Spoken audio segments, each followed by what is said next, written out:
Bismillahirrahmanirrahim. Hello students. Hope that you people are enjoying your holidays at home. Yes, it's a time back to your studies now. Today we are starting with our topic ecology. This is a chapter number 21 of your this book. It is the biology matters. This is a chapter number 21 of this book. So today formally we are starting with our topic, that is topic number 21, and we are starting with it. Okay. Before starting this all, first of all, we will recall few basic definitions which we are again and again just going through in this. If we talk about the biology, we are again and again we are just recapitulating that terms. If you people remember, what do you mean by biology? Yes, but you people know that biology is a Greek word meaning study about the organisms and their interaction about the surroundings. Okay. In particularly, if we talk about the organism, who are organisms? Who are organisms? Or who is a single organism? Yes. If we talk about the organisms are the living creature in our surrounding. They can be animals, including humans. They can be plants, and they can be the small microbes which are even invisible to our surrounding, but their existence we cannot deny.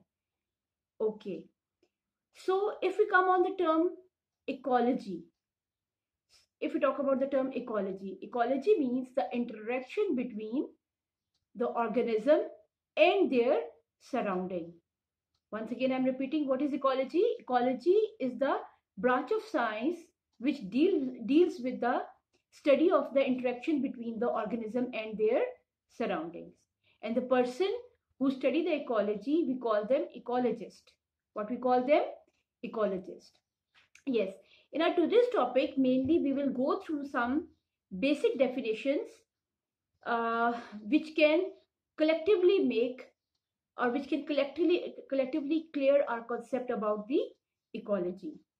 First of all, just consider, if I'm living here at this place, what we call this place, it's my home.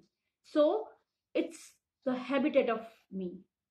It's a habitat of me. Okay. So in the same way, if some organism is living in the water, like fish, so that water is the habitat of the fish. If some animal is living in the desert, like camel, if some plant is even living in the desert, like cactus, so that desert is the habitat of those, you can say, plants and animals. In the same way, we can talk about some other factors also. I will just here only touch a little bit about those factors. These are the biotic and abiotic factors.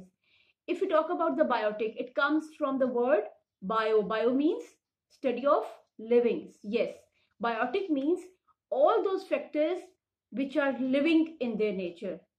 Biotic factors are the living factors of any ecosystem. We can call, who are the living factors of an ecosystem? It can be plants, it can be animals, it can be microbes. Okay, now come toward the other factors. We call them abiotic factors. It's clear from the name that abiotic means non-living factors of any ecosystem. Whenever we talk about the non-living factors of an ecosystem, it can be the air, it can be the sunlight, it can be the water, it can be the soil, it can be, you can say pH level of the soil, and so on. So collectively, basically, the biotic and abiotic factors can collectively make an ecosystem. Okay. Before proceeding further, first of all, in a proper sequence, I'm going to define few terminologies to you people that will make a final, you can say, an ecosystem, and finally a biosphere. So we can start basically again, once again, I'm, you can say, telling you people about the habitat. A habitat is a place where we people live. A habitat is a place where organisms live. Then come on the population. Population, whenever we talk about the population, it means that we are talking about a specific type of a species which is more than one in their number and they are living together at the one place. I'm once again repeating, it's a specific type of species. For example, you can consider a specific kind of a cat that is living it's a one cat, and even there's a specific kind of the many cats that are living together at the one place.